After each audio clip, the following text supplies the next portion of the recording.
welcome. My name is Pat Gage, and in today's video I'm going to be talking about what to include in your letter of intent, or LOI. Okay, so first of all, we want to answer the question is, what is an LOI? What is it? LOIs are used in the commercial real estate purchasing transaction before the purchase and sales agreement is crafted, all right? It spells out major sections before we spend a lot of money on doing the purchase and sales agreement. Okay, they're useful to hammer out the broader strokes of the deal, right? Let's say financing, let's say due diligence, before the finer points can be talked about, and also really before you go, spending a lot of money, like I said earlier, on creating a purchase and sales agreement, because in the commercial real estate realm, the purchase and sales agreement is going to be a lot more detailed, a lot bigger than in residential. Okay, it often includes provisions stating that the deal may not go through based on financing, based on other things, due diligence in the execution of the due diligence, when certain documents are needed and the dates are needed from the seller if you're buying the property, and you want to get those in an LOI so that the seller understands where you're coming from and kind of where the timeline is, right?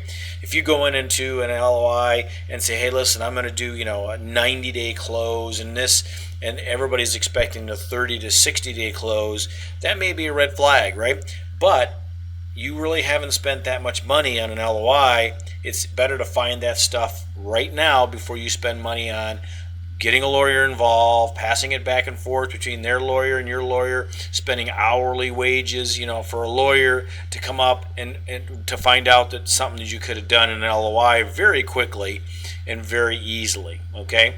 So why do you need an LOI? Well, first of all, because the broker and the seller are expecting it. That's what is normal in the commercial real estate world, right? That's the industry standard. LOI, letter of intent, a letter of agreement, whatever you want to call it, they're expecting it, right? So don't disappoint them, right? It's used before you spend, again, like I've said, big money on the creation of a purchase and sales agreement. Typically, our agreements and most buyers, we put the creation of the purchase and sales agreement onto the seller. So they go and create this, they spend their money and they spend their time getting the purchase agreement set up and done with their lawyer, and when they give it to us on our side, our lawyer is just reviewing it for our little limits, or I should say paragraphs we want in that, instead of spending a lot of money creating it, getting it over to the seller, and then we disagree, and go back and forth days and days and days. That's just a little trick there. So what goes into the LOI, right? So let's take a look at this. And again, this is not an all-inclusive list. This is not an exhaustive list of anything.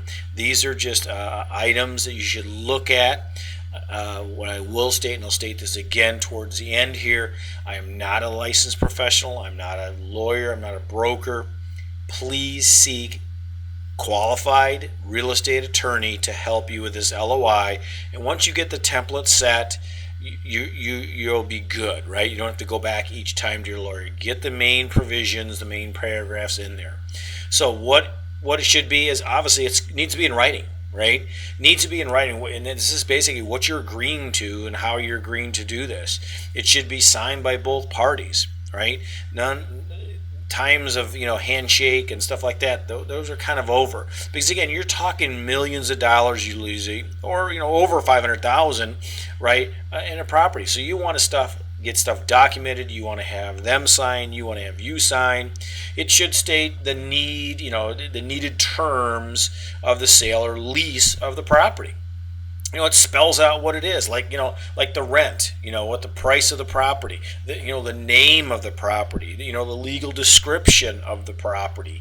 These are different things that, how are you going to convey interest in this property? Is it going to be a master lease option, or is it going to be a warranty deed? Those are the things that you want to put in the LOI.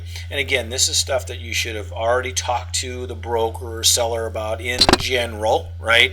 When you're talking terms, and again, finally, it should, be written clearly by each party.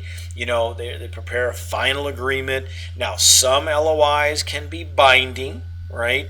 Ours typically are not binding. We do want them to sign them. We do have a clause in there that they can't use this LOI and pit us against another buyer. So we do have that, and we've learned that over the years of putting that in there. And sometimes it may be a sticking point because depending on the competitive nature of the area you're going into. But again, these are things that you need to talk to your attorney about and for. Okay, I'm just giving you little tips that we've used that has helped us, right? What are the major areas of an LOI? And again, your attorney's going to know this. You can go online and Google, LOI templates and get a good feel for what should be in there. Obviously, the date, the seller and the purchaser. Make sure that you have the seller. Make sure that you if you go to public records and it's John Smith, but you've been dealing with Susie Smith. Well, make sure that Susie and John are on the same they're in the same table, right? And again, I've had that happen where I'm talking with what I'm to be, and the broker told me, hey, this is the seller, this is the decision maker.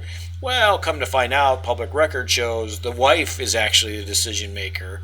Okay, now we have a different ball game, right? Because it's the wife that's saying no. But again, getting stuff in writing, getting it in an LOI is the best way to do this. What's the letter of intent regarding? Are we doing a master lease on this property? Are we doing outright? Are we doing seller financing? Are we doing conventional mortgage? All that stuff. And again, this is these are the major sections. And again, this is not all inclusive. But this gives you a good idea of what this letter of intent should include. The purchase price. Again, are we purchasing it for a price? Are we doing a lease with option? Are we doing what we call a land contract or a seller financing? What are the financing and earnest money requirements we're looking at doing? Are we looking at the owner to finance it for us? Are we looking for 1% of earnest money or the seller to credit us, whatever?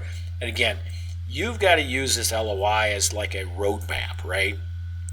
Due diligence closing. How long are you looking to do due diligence for? You go in and you're thinking in your mind, oh, I'm going to do 60 days because this. Well, the seller thought, wait a minute, I'm thinking 30 days. You're going to close, one day after that. Oh, well, again, that's why we need it in the letter of intent. That's why we need to have stuff spelled out. And again, once you do this a couple times, right? You're not spending that much money, and you want to get this stuff ironed out now instead of, again, spending a big money trying to get this into a purchase and sales agreement. Number 7, biggest point here I got to make is, when does the LOI expire, right? These LOIs are not like, open-ended. You need to put a date of when this ends. Again, motivation.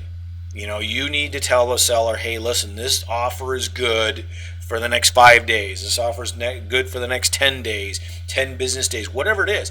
And they also have to have signature lines, all right? But again, the biggest thing there is when it's bolded there is, again, LOI expires. Again, you're just kind of touching the waters. You're kind of saying, hey, listen, what's going on? But you know what? Hey, this expires in 5 business days, or this expires by next Friday. You want to make sure you put that in there.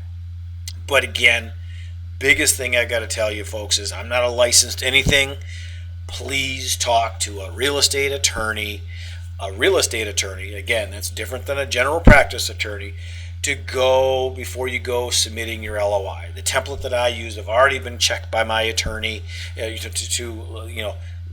live in Michigan, so I Michiganized it, right? There's clauses that should be in there to protect you in Michigan or in Colorado or in Georgia.